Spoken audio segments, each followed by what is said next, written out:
अस्सलाम वालेकुम नाजरीन, महकमा इत्तलात व राबित आमा के सुकून के आज के शुमारे में आपका खैर मकदम है। मैं हूं आपका मेज़बान सैयद शकील शान।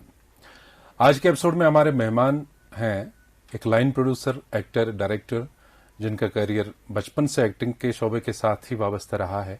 आज इनसे बात करेंगे। ये है जावेद अहमद खान उर्फ जावेद गोरा। जावेद साहब, आपका बहुत बहुत खैर मकदम है हमारे प्रोग्राम। शुक्रिया शकील साहब।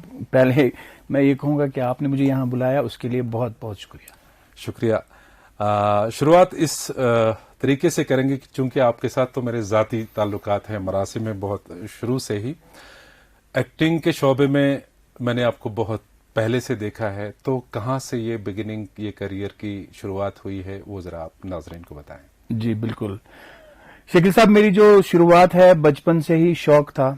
तो शौक कहीं ना कहीं ये हेरिडिटिकल होता है, ये हेरिडिटी में आता है। तो मेरे जो ननिहाल है, तो ननिहाल मेरा इस फील्ड से, आर्ट फील्ड से वाबस्ता थे, जिसमें मशहूर मारूफ ब्रॉडकास्टर मोहम्मद अमीन निज़ामी साहब, कैसर निज़ामी साहब, अब्दुल रशीद निज़ामी साहब, तो इनकी वाबस्तगी थी मीडिया से। तो वहीं से एक शौक बनप पड़ा और उस शौक ने मुझे यहाँ तक लाया। तो बचपन में स्कूल कॉलेज में मैंने छोटे छोटे प्लेस किए थे, रेडियो टीवी की बात में शुरुआत हो गई। तो शुरुआत अगर मैं कहूँ तो मेरी ननिहाल से ही शुरुआत हो गई। तो वही शौक आज इस मुकाम पर। तो एक इंस्पिरेशन आपके साथ रही ननिहाल की तरफ से। तो जो दूरदर्शन और रेडियो में और स्टेज में आपने बाकायदा एक प्रोफेशनल एक्टर की हैसियत से शुरुआत की, वो याद होगा आपको? कौन सा दौर था वो? जी बिल्कुल, अर्ली 90s में मैं जम्मू गया था। जम्मू में अगर आप भी जानते होंगे, मोहम्मद डार साहब के नाम से एक प्रोड्यूसर हुआ करते थे, गुलाम हसन डार, वो सॉन्ग्स कर रहे थे। तो मैं कैसर साहब के साथ गया था। तो उन्होंने जब मुझे देखा, डार साहब ने, तो डार साहब ने कैसर साहब से कहा कि ये लड़का कौन है? उन्होंने कहा ये मेरा रिश्ते में है। तो उन्होंने कहा कि ये सॉन्ग कर सकता है, ये मॉडलिंग कर सकता है। उन दिनों दूरदर्शन में बड़ी पिक्चराइज ट्रेंड शुरू हो गया था। तो मैं छोटा मोटा एक ये था, माशाल्लाह शक्ल सूरत से भी अच्छा था। तो उन्होंने कहा कि बेटे तुम ये सॉन्ग सुनो, तो इस पर तुम एक्ट करोगे। तो मैंने सुन लिया। तो कैसर का सॉन्ग था, हमारे घर में ये सब चीजें चलती रहती थी। तो इंट्रोड्यूस हो चुकी थी आपको। हाँ, तो सॉन्ग बोलने में मुझे कोई परेशानी नहीं थी। मैंने कुछ 20-25 मिनट के बाद उनको बोला, सर मुझे याद हो गया। तो उन्होंने बोला आप यहाँ खड़े रहो, यहाँ से फिर आपको यहाँ चलना है। तो यहाँ से मेरी शुरुआत हो गई। तो एज मॉडल मैंने शुरुआत की है। तो उसके बाद मेरे एक कजिन तस्लीम खान, अल्लाह उनको जन्नतुल फिरदौस अता करे, वो एज प्रोड्यूसर, प्राइवेट प्रोड्यूसर काम करते थे दूरदर्शन में। तो वो माशाल्लाह बहुत काम करते थे। तो उनके साथ मेरी शुरुआत हो गई। फिर मैंने सीरियल्स में एज एक्टर शुरू किया। तो इंफॉर्मेशन में ही हमारे ऑफिसर रहे हैं शफीक कुरैशी साहब। उनका एक थिएटर चलता था दयार फन के नाम से। दयार फन से मैंने फिर जो बाज़ाबिता एक ट्रेनिंग थिएटर की ली। तो थिएटर से मैंने शुरुआत की। तो थिएटर से, तो यहाँ से आपने स्टेज, दूरदर्शन और रेडियो की शुरुआत मेरी। बिल्कुल। तो क्या आपको लगता है कि आज तक के करियर में आपकी जो काबिलियत, अहलियत है, जो आपका इनबॉर्न टैलेंट था एक्टिंग का, तो वो किस चीज से निखर गया? आप थिएटर को क्रेडिट देना चाहेंगे, दूरदर्शन, रेडियो को, किस चीज को, स्टेज को? देखिए, मैं दो चीजें बताऊंगा। एक्टिंग करने के लिए अगर आपको एक अच्छा एक्टर बनना है, थिएटर करना बहुत जरूरी है। सही, बहुत जरूरी। क्योंकि थिएटर में आपको कहीं पे कट एक्शन नहीं बिल्कुल है। वंस आप स्टेज पे आ गए, till end you have to perform, और आपको गलती करने का कोई मौका नहीं मिलता है। तो ये बात है कि थिएटर करने से इंसान में एक शऊर आ जाता है गलतियां न करने का, कि हमने करना है, डेडिकेशन के साथ करना है, और गलती करने की कोई गुंजाइश नहीं है। बिल्कुल, सामने ऑडियंस बैठी है तो गलती की गुंजाइश नहीं है। तो रहा सवाल वॉइस मॉड्यूलेशन के लिए, अगर आपको वॉइस अपनी सुधारनी है, निखारनी है, तो उसके लिए रेडियो करना बहुत जरूरी है। तो ये दो चीजें जो करेगा, तो मुझे लगता है माशाल्लाह वो फिर टेलीविजन हो, फिल्म हो, कुछ भी हो, उसमें अपना रंग। फिलहाल हम जावेद गोरा साहब फिल्मों की बात नहीं करेंगे। अभी तक जो आपने सीरियल्स किए हैं, कुछ डायरेक्ट किए होंगे जी, कुछ प्रोड्यूस की होंगी फिल्म, ये सीरियल्स, और कुछ में एक्टिंग की होगी। कोई यादगार आज तक का कोई सीरियल, कोई टेलीफिल्म, कुछ दूरदर्शन की प्रोडक्शंस में से? जी शकील साहब, काम तो माशाल्लाह बहुत किया अल्हम्दुलिल्लाह। कश्मीर में काम बहुत था, कश्मीर चैनल के लिए हम काम करते थे, तो बहुत सारा काम किया।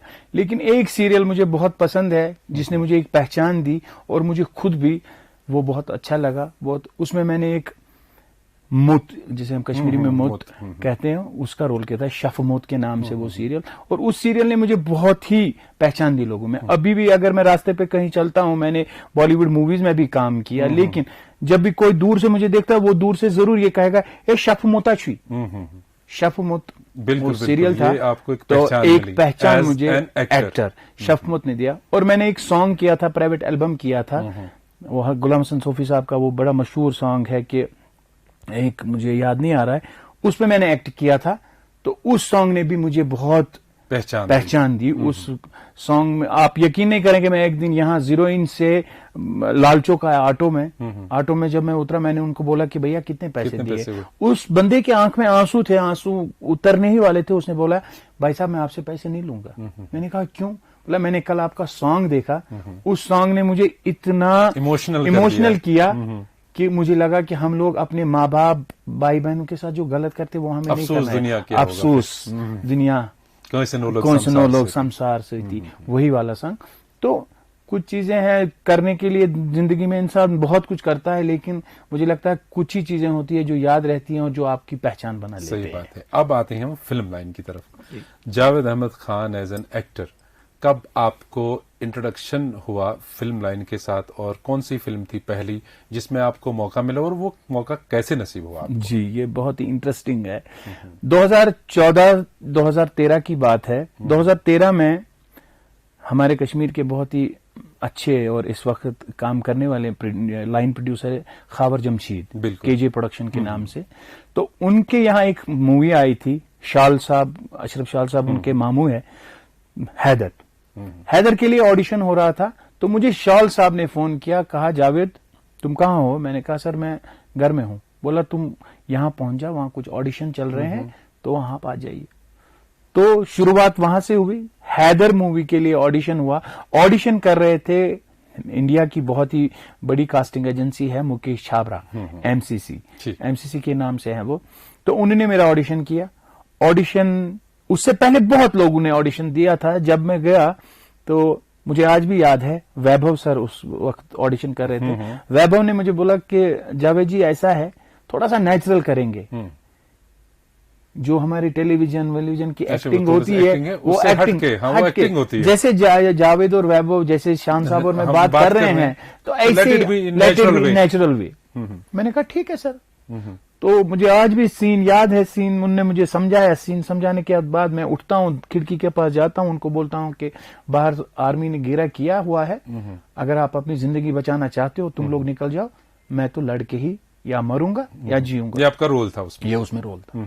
तो इन्होंने जब मुझे ये समझाया तो मैंने नेचुरली ये उनको करके डिलीवर किया। कोई एक्ट नहीं किया, कोई कुछ नहीं किया।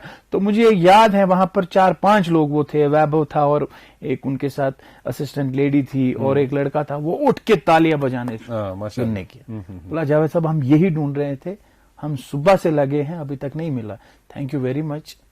तो यहाँ से आपकी शुरुआत, यहाँ से मेरी शुरुआत हैदर मूवी में।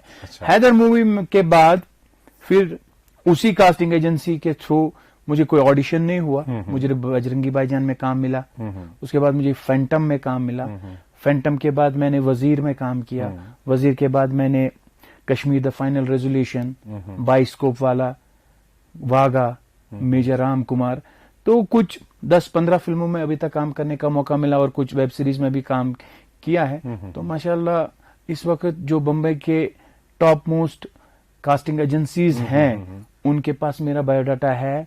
तो कोई भी मेरे लायक, मेरे फेस से जो जुड़ा हुआ रोल होता है तो माशाल्लाह मुझे बम्बई से मिल जाता है। तो ये आपका इंट्रोडक्शन हुआ और आपने जिन मूवीज, बॉलीवुड मूवीज में काम किया माशाल्लाह।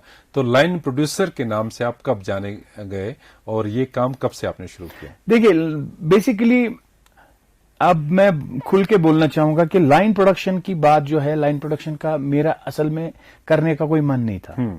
लेकिन लाइन प्रोडक्शन हमने इसलिए शुरू किया, मैंने कास्टिंग इसलिए की क्योंकि जो हमारा आर्टिस्ट है, जो मेन यहाँ के आर्टिस्ट, जो लोग इस फील्ड से जुड़े हुए हैं, उन तक रसाई पहुंचे। सही बात है जावेद साहब, चूंकि इसी के साथ एक रिलेटेड एक जुड़ी बात यह है कि हाल ही में जो हमारे एलजी साहब ने यहाँ पे ऑनरेबल लेफ्टिनेंट गवर्नर साहब ने Jammu and Kashmir film policy launch की, तो चूंकि आप फिल्म लाइन से वाबस्ता हैं, एज लाइन प्रोडक्शन आप करते हैं हैंडल, उसमें आपको क्या लगता है कि जो ये फिल्म पॉलिसी लॉन्च हुई, जैसे कि आपको पहले डिफरेंट इंडिविजुअल्स तक रसाई करनी पड़ती थी, क्या आपको लगता है कि अंडर वन रूफ एक सिंगल विंडो सिस्टम के जरिए आपको आसानी मैसर होगी? सर, ये बहुत ही खुशायंद बात है। हम कोई भी लाइन प्रोड्यूसर हो, वो इस बात को सल्यूट करता है, क्योंकि मैं आपको एक मिसाल दूंगा। मैं आज से 1 महीने पहले एक प्रोग्राम मेरा आया था, म्यूजिकल एल्बम था, सलमान अली उसमें थे, तो मैंने डिपार्टमेंट ऑफ टूरिज्म से जो हमारा परमिशन होता है वो लिया था। बिल्कुल। जब मैं पहलगाम पहुंचा, पहलगाम डेवलपमेंट अथॉरिटी के पास, तो उन्होंने कहा कि नहीं जी, आपको पहले डीसी जो फॉर्मेलिटीज है उनसे पहले आपको परमिशन लेना पड़ेगा, तब आपको शूटिंग करने देंगे। तो ये हसल्स बसल्स हर जगह होती थी। आप पहलगाम अथॉरिटी से ले लीजिए, उसके बाद आपको फिशरीज के पास जाना है, उसके बाद आपको पुलिस के पास जाना है, उसके बाद आपको डीसी ऑफिस जाना है। ये सब चीजें अगर आपको सिंगल विंडो में मिल जाती हैं, इससे अच्छा क्या हो सकता है? सही बात है। हम एलजी साहब के इस इनिशिएटिव को सलाम करते हैं। तो ये सब चीजें अगर यहाँ होंगी तो इंशाल्लाह जो यहाँ के लाइन प्रोड्यूसर्स हैं उनको बहुत फायदा मिलेगा, और ज्यादा से ज्यादा प्रोडक्शन हाउसेस यहाँ आएंगे, काम करेंगे, और जो सब्सिडीज की बात हुई है, इन चीजों से भी बहुत ही फायदा मिलेगा। और सबसे बड़ी बात है, इस फिल्म पॉलिसी में जो लिखा गया है कि यहाँ के जो आर्टिस्ट है, अगर प्राइमरी कास्ट में किसी भी मूवी, किसी भी वेब सीरीज में 5 आर्टिस्ट लिए जाएंगे, उनको 75, 55, 50% सब्सिडी मिलेगी। तो टोटली यहाँ के आर्टिस्ट को बहुत ही बूम मिलेगा, यहाँ के आर्टिस्ट को अच्छे रोल मिलेंगे। टैलेंट की कोई कमी नहीं थी हमारे यहाँ, लेकिन एक चीज प्लेटफॉर्म की कमी थी, तो वो अब इसके जरिए मिल। तो जावेद साहब, आपकी फ्यूचर प्लानिंग क्या है, और अभी पाइपलाइन में कौन से प्रोजेक्ट्स हैं, इसके बारे में थोड़ा सा? इंशाल्लाह फ्यूचर प्लानिंग्स यही है कि अगर फिल्म पॉलिसी अच्छे से हम लोगों को समझ में आती है और हम लोग इस पर काम करेंगे, तो फ्यूचर में मैंने सोचा है कि कश्मीर के लोग जो कश्मीर इस फील्ड से जुड़े हुए हैं वो भी फिल्में बनाना शुरू करेंगे। तो मैंने भी सोचा है कि मैं फिल्म कोई प्रोड्यूस करूं। सही। और हम लास्टली आपसे ये जानना चाहेंगे कि जो हमारे बडिंग टैलेंटेड यूथ हैं इस वक्त घर में, शायद जिनकी रसाई अभी तक रेडियो, टीवी, टेलीविजन या स्टेज तक नहीं हो, उनके लिए कोई मैसेज, वो आप जैसे लाइन प्रोड्यूसर्स जो एक ब्रिजिंग का काम करते हैं बॉलीवुड या फिल्म इंडस्ट्री और लोकल टैलेंट के बीच, उनके लिए क्या मैसेज रहेगा कि वो कैसे कांटेक्ट करें और उनको ये मौका कैसे फराहम होगा आने का? देखिए शकील साहब, मैं सबसे पहले ये बोलना चाहूंगा कि आज के दौर में किसी भी चीज से दूर रहना मुझे लगता है बदकिस्मती है और कुछ नहीं, क्योंकि सोशल मीडिया ने, सही बात है, इंटरनेट ने टिप्स पे तो सब सारा कुछ रखा हुआ। अगर आप देखेंगे, अगर आप फेसबुक चेक करेंगे, अगर फेसबुक की ही मैं बात करूंगा, या हम फेसबुक मेन फेसबुक ही है। फेसबुक पे अगर हम बाकी चीजों को छोड़कर अगर कोई एक्टिंग के फील्ड में आना चाहता है, वो सर्च करेगा, कम से कम 200-300 कास्टिंग एजेंसीज उनको मिलेंगी। रोज किसी न किसी का पोस्ट होता है कि आज हमें इस तरह का एक्टर चाहिए, आज इस तरह का एक्टर चाहिए, आज इस तरह का एक्टर चाहिए। तो रसाई सबसे बड़ी इस वक्त, मैं ये नहीं कहूंगा कि यूथ को कि यहां से उठ के बम्बई चले जाइए, आपके लिए वहां फील्ड, आजकल एवेन्यूज हैं आपके पास, मकामी जगह पर भी वो अपने टैलेंट को निखार सकते हैं, लेकिन जरूरत है डेडिकेशन की। जावेद अहमद खान साहब, आज आपके साथ बात करके इतना अच्छा लगा, जैसे कि हम नॉर्मली दोस्ती में बात करते हैं। शायद ये गुफ्तगू बहुत लंबी हो जाती अगर हम बात करते रहे, लेकिन वक्त की कैद है, हमें 15 मिनट में ये एपिसोड खत्म करना पड़ता है। अब फिर कभी मौका मिला तो आपको जरूर इंशाल्लाह दावत देंगे, इसी हवाले से फिर से बात होगी। आज आप यहाँ हमारे प्रोग्राम की जीनत बने, आपका बहुत बहुत शुक्रिया। शुक्रिया शकील साहब। नाज़रीन, आपको बताना चाहेंगे कि हमारा सुकून का ये शुमारा और पिछले जो शुमारे हमारे सोशल मीडिया प्लेटफॉर्म पर दस्तियाब हैं, हमारे ऑफिशियल फेसबुक पेज जेके इन्फॉर्मेशन पर, इसी तरह से यूट्यूब चैनल DIPR-JK और ट्विटर हैंडल @DIPR-JK। आपकी राय, आपकी तजावीज़, आपकी आरा और आपके फीडबैक का हमें हमेशा इंतजार रहता है। दीजिए आज के एपिसोड से अपने मेजबान को इजाजत। खुदा हाफिज।